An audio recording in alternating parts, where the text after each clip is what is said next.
तो दोस्तों 2 पार्ट कराने के बाद दोस्तों ये आपका तीसरा पार्ट होने वाला है। 2 पार्ट में दोस्तों मैंने आपको इतने अच्छे से थ्योरी समझाई हुई है। आपको दोस्तों जो यहाँ पर देखिए दिए हुए हैं, जो आपका आधुनिक परमाणुवाद है, डाल्टन का परमाणुवाद, उसके बाद कैथोड एनोड मैंने आपको अच्छे से समझाया हुआ था। उसका दोस्तों जो सेकेंड पार्ट था इस वीडियो का, वह बहुत ही इंपॉर्टेंट था। मैंने उसमें आपको बोहर जो योजना है इसको तो बहुत ही अच्छे से समझाया था। यदि आपने वो देख लिया तो आपको बोहर योजना में कभी भी किसी भी प्रकार के किसी क्वेश्चन में आपको प्रॉब्लम नहीं होगी।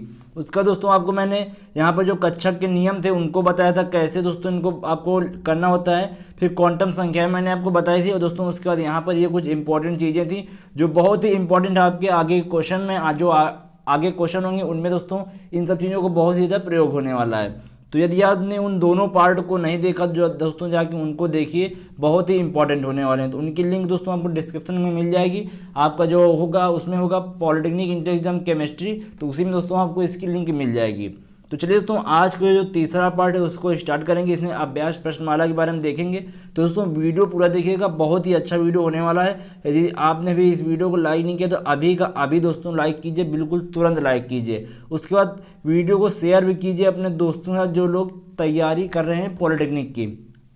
और दोस्तों लास्ट में रिक्वेस्ट है कि दोस्तों आपने अभी यदि चैनल को सब्सक्राइब नहीं किया है तो सब्सक्राइब भी कर लीजिए। अब दोस्तों हम लोग क्या करते हैं, वीडियो को स्टार्ट करते हैं। पहला क्वेश्चन दोस्तों यहाँ पर दिया गया है, परमाणु के नाभिक में होते हैं। दोस्तों आपको मैंने बताया था कि जो देखिए इस तरह की आपकी कुछ सबसे पहले नाभिक होता है, उसके बाद कुछ आपकी कक्षाएं होती है जिसमें इलेक्ट्रॉन चक्कर लगाते हैं। तो देखिए इधर दोस्तों आपके इलेक्ट्रॉन होते हैं, परमाणु के जो नाभिक में कक्षाएं होती है इधर इलेक्ट्रॉन चक्कर लगाते हैं। इधर दोस्तों आपके इलेक्ट्रॉन होते हैं और जो बीच में दोस्तों ये वाला पार्ट होता है आपका, इसी को हम लोग नाभिक बोलते हैं। और नाभिक में दोस्तों आपका प्रोटॉन होता है और आपका न्यूट्रॉन होता है। तो प्रोटॉन और न्यूट्रॉन जो होता है नाभिक में होता है, तो इसी को दोस्तों हम लोग बोलते हैं परमाणु के नाभिक में क्या क्या होता है, प्रोटॉन और न्यूट्रॉन। तो ये आपको याद रखना है। फिर दोस्तों यहाँ पर नेक्स्ट क्वेश्चन है, परमाणु को सर्वप्रथम किसने विभाजित किया। तो यहाँ पे दोस्तों जो सी नंबर विकल्प है बैकेरल, तो जो बैकेरल थे उन्होंने सबसे पहले परमाणु को विभाजित किया हुआ था। फिर देखिए दोस्तों नेक्स्ट क्वेश्चन यहाँ पर हम लोग देखेंगे। नेक्स्ट क्वेश्चन दोस्तों है, परमाणु के नाभिक में स्थित प्रोटॉनों और न्यूट्रॉनों की संख्या कहलाती है। दोस्तों आपको पता है कि परमाणु के नाभिक में आपके प्रोटॉन होते हैं, न्यूट्रॉन होते हैं। तो जो उनका योग होता है वह क्या कहलाता है, प्रोटॉन को P से प्रदर्शित करते हैं, न्यूट्रॉन को N से। तो जो P+N होता है दोस्तों वह क्या होता है। तो दोस्तों आपको मैंने बताया था जो प्रोटॉनों की संख्या होती है वही इलेक्ट्रॉनों की संख्या होती है, वही आपका परमाणु क्रमांक को हम लोग Z से प्रदर्शित करते हैं, या फिर परमाणु क्रमांक कह सकते हैं, या फिर द्रव्यमान संख्या भी बोलते हैं। परमाणु क्रमांक या फिर द्रव्यमान संख्या दोस्तों है, द्रव्यमान संख्या उसी को बोलते हैं। तो परमाणु जो आपका प्रोटॉन होता है, जो इलेक्ट्रॉन होता है, जो आपका परमाणु क्रमांक या द्रव्यमान संख्या होती है, वह सब दोस्तों आपको प्रोटॉन आप बोल सकते हैं। उसका दोस्तों आपको एक मैंने फार्मूला बताया था, A=Z+N। तो यहाँ से देखिए जो N होता है वह तो आपका न्यूट्रॉन हो जाता है, जो Z होता है यही दोस्तों आपका द्रव्यमान संख्या या फिर परमाणु क्रमांक होता है। जो A होता है ये आपका द्रव्यमान भार होता है या फिर द्रव्यमान परमाणु भार कहलाता है। तो दोस्तों जो प्रोटॉन और न्यूट्रॉन का योग होता है वह A के बराबर होता है। A को हम लोग क्या बोलते हैं, द्रव्यमान भार या फिर परमाणु भार। तो यही दोस्तों आपका राइट आंसर हो जाएगा। तो 3 का दोस्तों जो C नंबर है परमाणु भार, यही आपका राइट आंसर हो जाएगा। अब दोस्तों बढ़ते हैं चौथे नंबर क्वेश्चन की ओर। तो चौथा नंबर क्वेश्चन है, कैथोड किरणों के लिए आवेश द्रव्यमान अनुपात का मान होता है। दोस्तों जो आवेश का द्रव्यमान होता है, आवेश का जो दोस्तों मान होता है उसका जो द्रव्यमान का मान होता है, उनका जो अनुपात होता है वह कितना होता है। तो दोस्तों आपको डायरेक्ट याद कर लेना है। यहाँ पर जो C नंबर विकल्प है 9.579 × 10⁴ कूलाम पर ग्राम। तो ये दोस्तों आपको कैथोड में होता है। दोस्तों ये होता है कैथोड में। और एनोड में दोस्तों मैंने आपको बताया हुआ था, देखिए एनोड में यहाँ पर लिखा होगा आपको, इधर दोस्तों ऊपर मिल जाएगा। ये देखिए ये दोस्तों आपका एनोड में होता है 9.579 × 10⁴ कूलाम पर ग्राम। दोस्तों इधर ये आपका कैथोड का होता है। दोनों दोस्तों आपके जो होते हैं सेम होते हैं, ये आपको याद रखना है। तो ये भी आपको समझ में आ गया होगा। अब देखिए दोस्तों आगे चलते हैं। आगे 5वां नंबर क्वेश्चन है, जब एक इलेक्ट्रॉन उच्च कक्षक से निम्न कक्षक में आता है तब। देखिए सबसे पहले आपको जो कक्षक है वो बना देता हूँ। ये नाभिक हो गया, पहला कक्षक, दूसरा कक्षक, तीसरा कक्षक। अब देखिए दोस्तों मान लीजिए यहाँ पर आपका इलेक्ट्रॉन है, यहाँ इलेक्ट्रॉन है, यहाँ इलेक्ट्रॉन है, यहाँ पर कुछ और बढ़ा देते हैं, यहाँ पर आपके 2 इलेक्ट्रॉन। तो मैंने मान लिया दोस्तों कि जो आपको पता होना चाहिए दोस्तों, जो नाभिक के पास इलेक्ट्रॉन होते हैं उनकी ऊर्जा सबसे अधिक होती है, मतलब कि उनमें दोस्तों जो यहाँ पर क्षमता होती है वह सबसे अधिक होती है। जब दोस्तों यहाँ ये हो गए उच्च कक्षक, जब इनकी क्षमता अधिक है तो ये दोस्तों हो गए उच्च कक्षक। अब दोस्तों ये उच्च कक्षक से इधर आएंगे सेकेंड कक्षक में, दूसरे कक्ष में, तो दोस्तों इनकी ऊर्जा कम होती चली जाएगी, फिर तीसरे में और कम होगी, चौथे में और कम हो जाएगी। मतलब कि दोस्तों जब वो उच्च कक्ष से निम्न कक्ष में जा रहे हैं तो क्या हो रहा है, ऊर्जा का उत्सर्जन हो रहा है, मतलब कि ऊर्जा जो है वह कम होती चली जा रही है, तो ऊर्जा का उत्सर्जन हो रहा है। जो 5 का ए नंबर विकल्प है ये आपका राइट हो जाएगा। अब देखिए छठवें नंबर क्वेश्चन की ओर बढ़ते हैं। छठवां नंबर क्वेश्चन है डाल्टन के परमाणुवाद के अनुसार। देखिए यहाँ पर दोस्तों डाल्टन की बात हो रही है, ना कि आधुनिक परमाणुवाद की। डाल्टन के परमाणुवाद के अनुसार वह सूक्ष्मतम कण जो स्वतंत्र अवस्था में रह सकता है वह क्या कहलाता है। तो दोस्तों जो परमाणु होता है वह दोस्तों बताया था डाल्टन ने कि यह दोस्तों आपका स्वतंत्र अवस्था में रह सकता है। लेकिन दोस्तों जो आधुनिक परमाणुवाद था उसमें आपका अणु बताया गया था। लेकिन दोस्तों जो क्वेश्चन पूछा गया उसमें डाल्टन पूछा गया, तो हम लोग परमाणु को राइट बोलेंगे। तो जो यहाँ पर 6 का बी है ये आपका राइट हो जाएगा। 7वां नंबर दोस्तों क्वेश्चन क्या है, एक तत्व का परमाणु क्रमांक 19 है, परमाणु भार 39 है। तो परमाणु क्रमांक को दोस्तों हम लोग जेड से प्रदर्शित करते हैं। जेड बराबर यहाँ पर दोस्तों 19 दिया हुआ है। उसके बाद परमाणु भार ए बराबर दोस्तों यहाँ पर 39 दिया हुआ है। तो न्यूट्रॉनों की संख्या ज्ञात करनी, तो ए बराबर दोस्तों होता है जेड प्लस एन। तो एन स्मॉल भी लिख सकते हैं, कैपिटल भी लिख सकते हैं, वो आपके ऊपर है। तो देखिए ए का मान दोस्तों 39 हो जाएगा, उसके बाद जेड का मान 19 और ये एन हो गया। अब देखिए 39 में 19 घटाएंगे तो 39 माइनस 19, तो ये दोस्तों आएगा आपका 20। तो जो n का मान हो जाएगा दोस्तों वह कितना हो जाएगा 20। तो यहाँ पर आपकी न्यूट्रॉनों की संख्या कितनी हो जाएगी 7 का बी नंबर विकल्प आपका राइट हो जाएगा। कुछ नहीं करना दोस्तों, आपको ये रखना है परमाणु क्रमांकों को किससे निरूपित करते हैं, वो हो गया आपका z। उसका जो आपका परमाणु भार होता है उसको a से निरूपित करते हैं।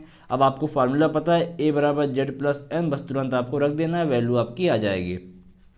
अब दोस्तों नेक्स्ट क्वेश्चन की ओर चलते हैं, जो 8वां नंबर क्वेश्चन है कैल्शियम परमाणु में प्रोटॉनों, न्यूट्रॉनों तथा इलेक्ट्रॉनों की संख्या का आपको मान बताना है। देखिए यहाँ पर प्रोटॉन, न्यूट्रॉन, इलेक्ट्रॉन, तो आपको ये बता दें जो दोस्तों प्रोटॉनों की संख्या होती है वही आपकी इलेक्ट्रॉनों की संख्या होती है, वही आपका परमाणु क्रमांक मतलब कि जेड होता है।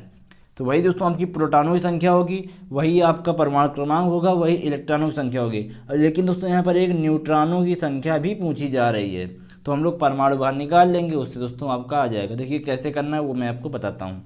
तो पहले आपको यहाँ पर ये पता होना चाहिए कि जो कैल्शियम होता है उसका परमाणु क्रमांक कितना होता है। यहाँ पर दोस्तों जो कैल्शियम होता है उसका 20 परमाणु क्रमांक होता है। अब देखिए यहाँ पर आपको प्रोटॉनों की संख्या ज्ञात करनी है। तो देखिए जो परमाणु क्रमांक होता है वही आपका प्रोटॉन होता है, तो प्रोटॉन कितने हो जाएंगे 20। अब देखिए जो प्रोटॉन होता है वही दोस्तों आपका इलेक्ट्रॉन होता है, तो ये दोस्तों कितने हो जाएंगे, इलेक्ट्रॉन भी कितने हो जाएंगे 20। तो प्रोटॉन और इलेक्ट्रॉन दोस्तों 20 हो गए। अब देखिए अब आपको पता है दोस्तों जो इसका परमाणु भार होता है वह कितना होता है कैल्शियम का, वह होता है दोस्तों आपका 40। तो देखिए आपको जेड पता चल गया कितना है 20 परमाणु क्रमांक। उसके बाद आपको ए पता चल गया कितना है, ए भी आपका ए दोस्तों यहाँ पर आपका कितना है ए 40 होता है, आपको पता होना चाहिए। तो यहाँ पर ए आपका 40 हो गया। अब देखिए अब आपको ज्ञात क्या करना है, एन का मान ज्ञात करना है। तो होगा क्या दोस्तों ए माइनस जेड, तो 40 माइनस 20, तो ये भी दोस्तों 20 आएगा। तो मतलब दोस्तों ये हुआ जो आपकी प्रोटॉन की संख्या 20 आई थी, न्यूट्रॉन की संख्या भी 20 आई, इलेक्ट्रॉन की संख्या भी 20 आई। तो यहाँ पर 8 का जो ए नंबर विकल्प है ये आपका राइट हो जाएगा। तो ये भी आपको समझ में आ गया होगा। अब दोस्तों जो 9वां नंबर क्वेश्चन है, देखिए वो क्वेश्चन क्या है, परमाणु भार, एक तत्व का परमाणु भार 45 है। यहाँ पर दोस्तों जो परमाणु भार दिया है 45 दिया हुआ है, परमाणु क्रमांक 21 है, 21 है। तो यहाँ पर आपको इलेक्ट्रॉन तथा न्यूट्रॉन ज्ञात करने। तो देखिए परमाणु क्रमांक यहाँ पर होता है जेड, जेड बराबर दिया हुआ है दोस्तों यहाँ पर 21। उसके बाद ए बराबर जो आपका परमाणु भार है 45 दिया हुआ है। तो यहाँ पर ज्ञात क्या करना है, इलेक्ट्रॉन और न्यूट्रॉन। तो आपको पता है जो परमाणु क्रमांक का मान होता है वही आपके इलेक्ट्रॉन की संख्या होती है। तो इलेक्ट्रॉन कितने हो जाएंगे 21। तो इलेक्ट्रॉन दोस्तों कितने हो गए यहाँ से 21। अब आपको देखिए ज्ञात क्या करना है, न्यूट्रॉन। तो आपको पता है फार्मूला ए बराबर होता है जेड प्लस एन। तो एन का मान नहीं पता और ए और जेड का मान पता है, तो 45 में 21 घटा देंगे तो 5 में 1 जाएगा 4 बचेगा, 4 में 2 जाएंगे 2। तो जो न्यूट्रॉनों की संख्या आएगी दोस्तों वह आ जाएगी 24 और तो न्यूट्रॉनों की संख्या 24 आ गई और यहाँ पर जो इलेक्ट्रॉनों की संख्या हो जाएगी वह परमाणु क्रमांक के बराबर हो जाएगी। तो वही आपको यहाँ पर ज्ञात करना था। तो पहले दोस्तों इलेक्ट्रॉन है तो इलेक्ट्रॉन की संख्या 21 आई थी, फिर उसके बाद न्यूट्रॉन की संख्या 24 आई थी। तो जो 21,24 जो डी नंबर विकल्प है ये आपका राइट हो जाएगा। तो उम्मीद है दोस्तों ये क्वेश्चन आपको समझ में आ गया होगा। अब बढ़ते हम लोग अपने 10वें क्वेश्चन की। देखिए 10वां क्वेश्चन क्या है। क्वेश्चन यहाँ पर लिखा गया है एक तत्व m, कोई भी तत्व आपका m है उसका नाम m दिया गया है यहाँ पर, का परमाणु द्रव्यमान 19 है, 19 दिया है और परमाणु क्रमांक 9 दिया हुआ है। तो इसका आयन जो है वह कैसे प्रदर्शित किया जा सकता है। तो सबसे पहले दोस्तों आपको बता दें, यदि किसी भी तत्व के ऊपर देखिए m यदि प्लस लगा हुआ है तो इसका मतलब ये है कि दोस्तों इससे इलेक्ट्रॉन निकल रहे हैं। यदि एक प्लस लगा है तो इससे एक इलेक्ट्रॉन निकल रहा है, यदि 2 प्लस लगे हैं तो इससे 2 इलेक्ट्रॉन कम हो रहे हैं। प्लस का मतलब यह है कि दोस्तों ये धनी है, मतलब कि इसके पास ज़्यादा इलेक्ट्रॉन थे, इसने दूसरे को दे दिया। और दोस्तों यदि यही माइनस लग जाए तो इसका मतलब ये है इसके पास कम इलेक्ट्रॉन थे और उसने किसी से ले लिया, तो ये दोस्तों इसलिए माइनस लग जाता है। तो ये आपको याद रखना है। तो देखिए जैसे कि मान लीजिए यहाँ पर मैग्नीशियम का है तो मैग्नीशियम का होता कितना है 12।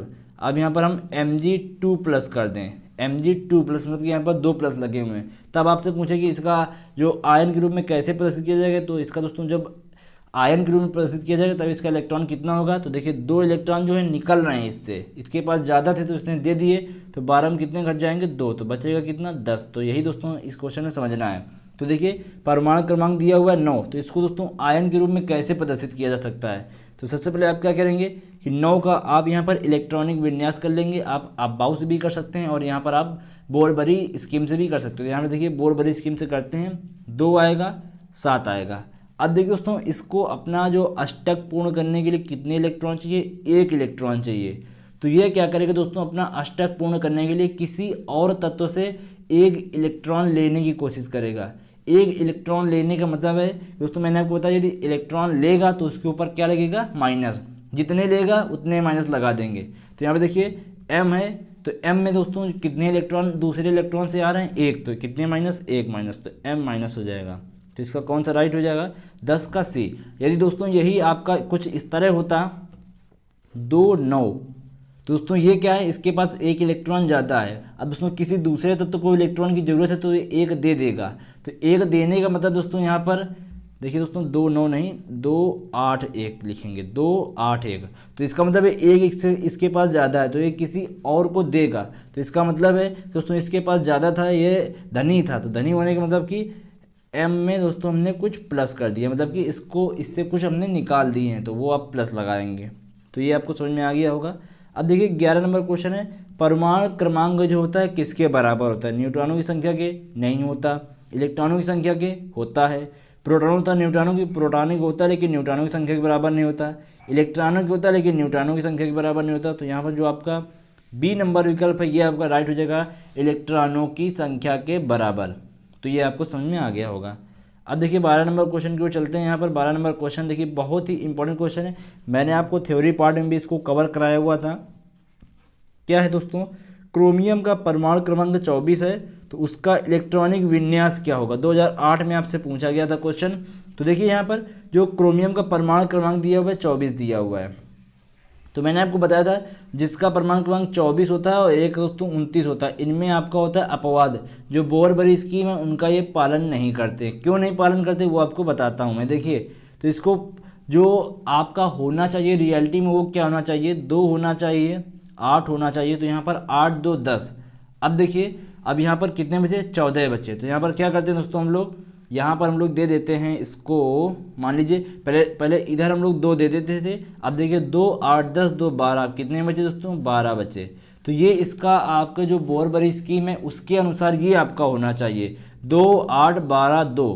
तो ये आपकी बोरबरी स्कीम के अनुसार होना चाहिए, क्योंकि बोरबरी स्कीम कहती है कि दोस्तों ये 2 जो है इसके आगे तब तक आप इलेक्ट्रॉन नहीं बढ़ सकते जब तक इसके पहले वाले जो कक्षक के इलेक्ट्रॉन पूरी तरह भर ना जाए, 2n² ना हो जाए। तो इसको 2n² करने के लिए यहाँ पर आपके 18 होने चाहिए, तो यहाँ पर अभी कम है, इसको हम लोग भरेंगे। लेकिन दोस्तों यहीं पर जो बोरबरी स्कीम में एक दोस्तों अपवाद के रूप में निकल के आता है कि यदि कोई भी तत्व अर्ध इलेक्ट्रॉन लिए है, मतलब कि उसके पास आधे इलेक्ट्रॉन है या फिर पूर्ण कक्ष बनने से एक इलेक्ट्रॉन कम है, तो वह क्या करता है, जो अपने आगे वाला कक्षक होता है उससे एक इलेक्ट्रॉन ले लेता है। तो वही दोस्तों 2 8 यहाँ पर देखिए 2 थे तो इससे एक लेगा तो यहाँ पर 13 हो जाते हैं, यहाँ पर 1 बचता है। तो ये दोस्तों आपका क्रोमियम का परमाणु क्रमांक होता है। यदि आपको नहीं समझ में आया तो पिछला वीडियो देखिए, मैंने उसमें आपको बताया हुआ था कैसे आपको बोहर स्कीम का अपवाद निकालना है, कैसे आपको और बाकी करने हैं, तो एक बार उसको जरूर देखिएगा। अब बात करते हैं दोस्तों न्यूट्रॉन की खोज। नेक्स्ट क्वेश्चन है, पॉलिटेक्निक 2011 में आया हुआ है। न्यूट्रॉन की खोज किसने की थी दोस्तों? इसके लिए मैंने आपको एक ट्रिक बताई थी, ईंट पर नाच, बहुत ही दोस्तों फेमस ट्रिक है। तो ई से इलेक्ट्रॉन, टे से होता है थॉमसन, पी से होता है प्रोटॉन, आर से होता है रदरफोर्ड, ना से होता है न्यूट्रॉन और चा से होता है चैडविक। तो यहाँ पर दोस्तों जो जेम्स चैडविक हैं उन्होंने यहाँ पर न्यूट्रॉन की खोज की हुई थी। तो ये हो गया दोस्तों 13 नंबर क्वेश्चन। अब बढ़ते हम लोग 14 नंबर क्वेश्चन की ओर। 14 नंबर क्वेश्चन है, परमाणु के मूल कण जो नाभिक में उपस्थित नहीं होते हैं, परमाणु के मूल कण जो नाभिक में उपस्थित नहीं होते, तो प्रोटॉन तो नाभिक में होता ही है, क्योंकि जो नाभिक होता है प्रोटॉन से मिलकर बनता है और न्यूट्रॉन से मिलकर बनता है, तो ये तो दोनों उपस्थित होते ही हैं। इलेक्ट्रॉन और प्रोटॉन, तो इलेक्ट्रॉन तो होता नहीं, और दोस्तों यहाँ पर एक सिंगल चीज़ बची इलेक्ट्रॉन, तो यही आपका राइट हो जाएगा। जो परमाणु के नाभिक में क्या होता है, इलेक्ट्रॉन नहीं होता है, तो यही आपका राइट हो जाएगा। एक बार चेक करते हैं वीडियो कितनी देर का हो चुका है। तो अभी दोस्तों 16 मिनट का हुआ है, अभी काफ़ी टाइम है।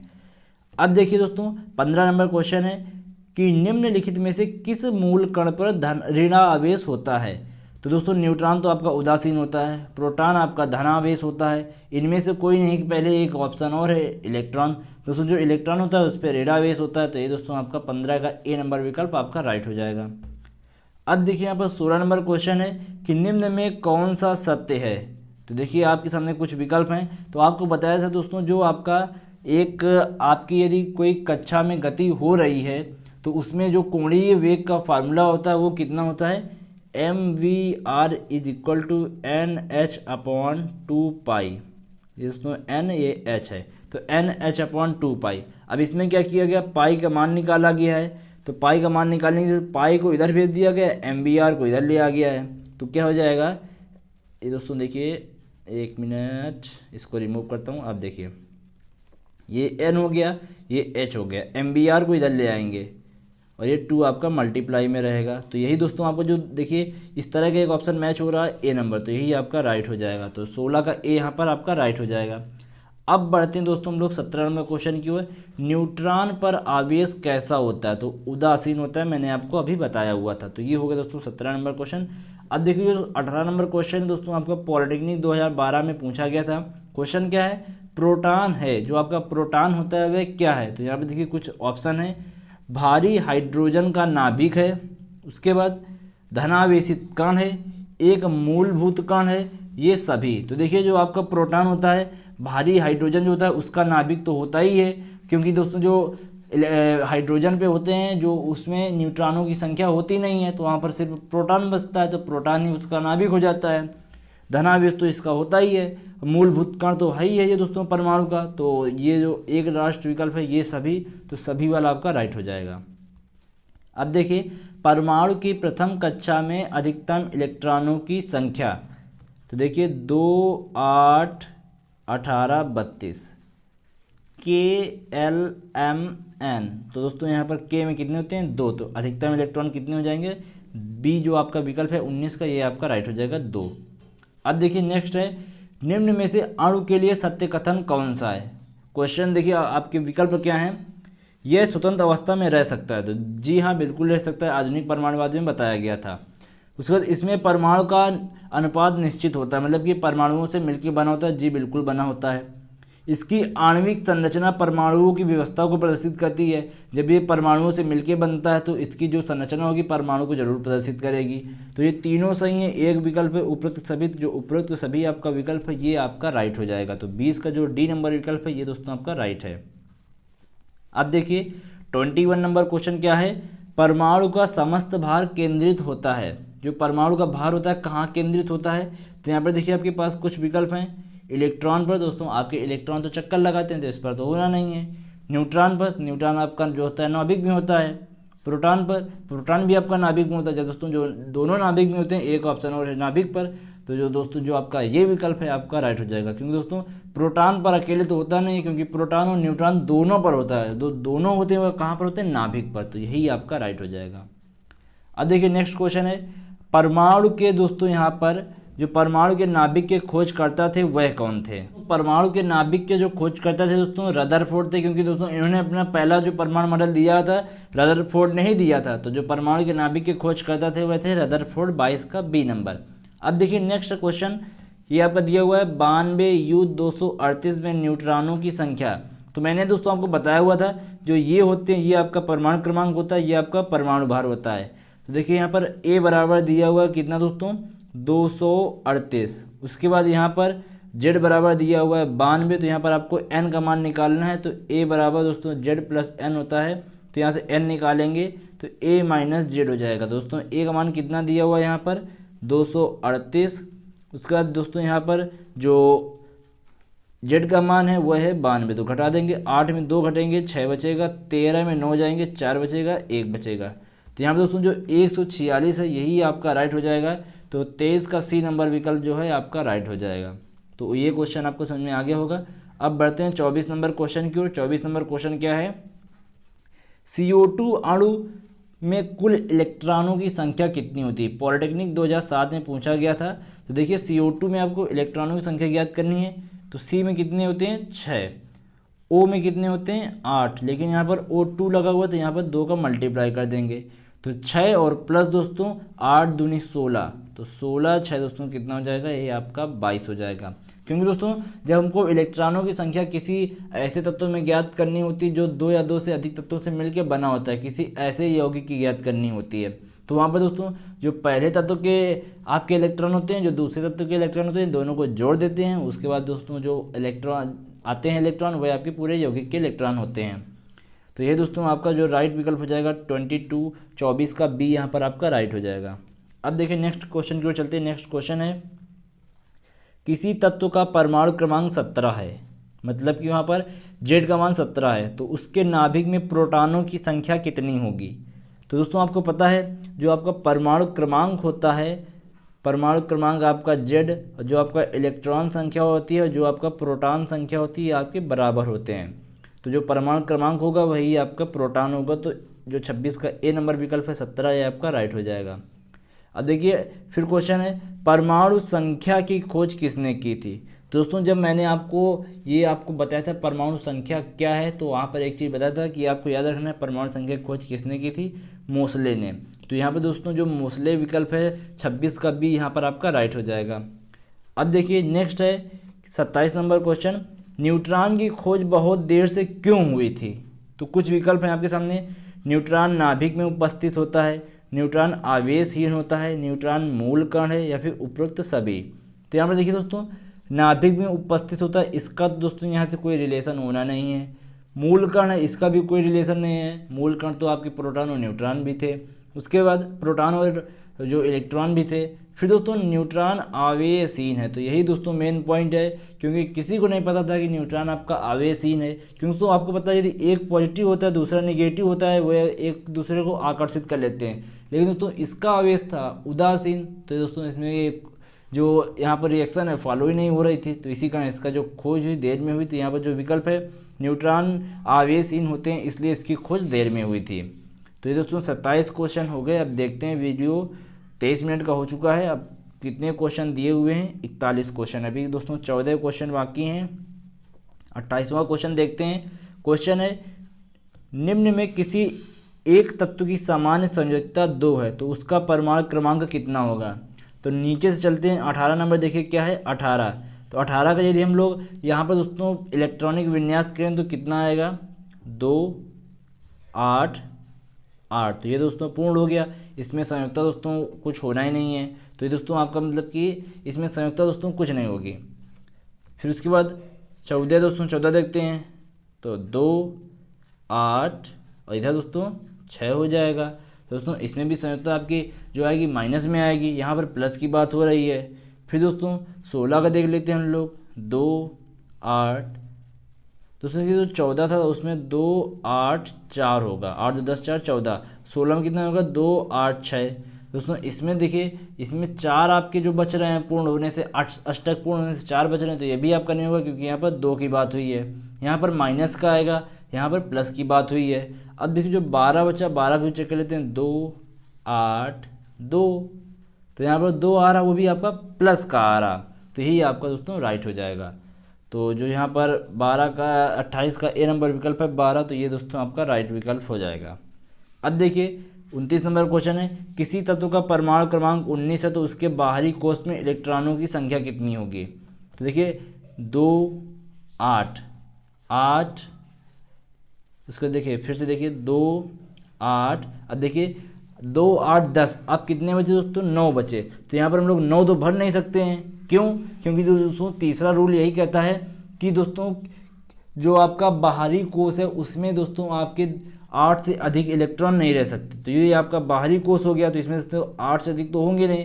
तो पहले क्या करेंगे, इसके पहले वाला इसके बाद वाला भरेंगे, इसके बाद वाले में दोस्तों कितने आएंगे 2 आएंगे।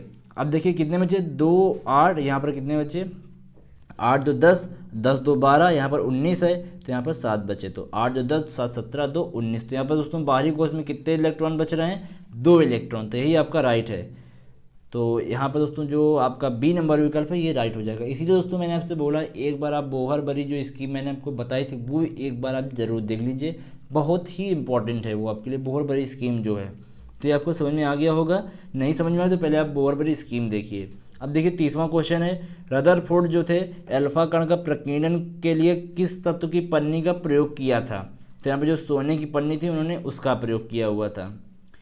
अब देखिए दोस्तों नेक्स्ट क्वेश्चन है 31 नंबर क्वेश्चन यहाँ पर दिया हुआ है, दीर्घवृत्तीय कक्षा में घूमते हुए इलेक्ट्रॉन का कोणीय संवेग कैसा होता है। जो दीर्घवृत्तीय कक्षा होती है उसमें इलेक्ट्रॉन का संवेग कैसा होता है। देखिए दोस्तों एक होता है आपका स्थिर कक्षा जिसमें दोस्तों होता है mv/NH/2π। एक होता है दोस्तों आपका दीर्घवृत्तीय कक्षा, उसमें होता है दोस्तों KH/2π। दोस्तों यही यहाँ पर मोस्ट इंपॉर्टेंट चीज़ थी, जो आपका दीर्घवृत्त होता है उसमें K होता है, जो आपका स्थिर कक्ष होता है उसमें N होता है। तो यहाँ पर दीर्घवृत्त की बात हो रही है, तो यहाँ पर आपका सी नंबर विकल्प आपका राइट हो जाएगा। तो ये भी आपको समझ में आ गया होगा।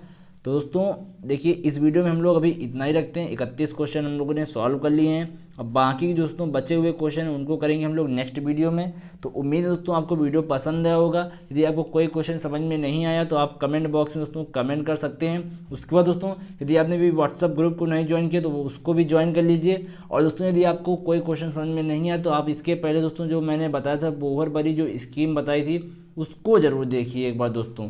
तो चलिए दोस्तों फिलहाल इस वीडियो में अभी के लिए इतना ही। तो धन्यवाद दोस्तों, जय हिंद, वंदे मातरम।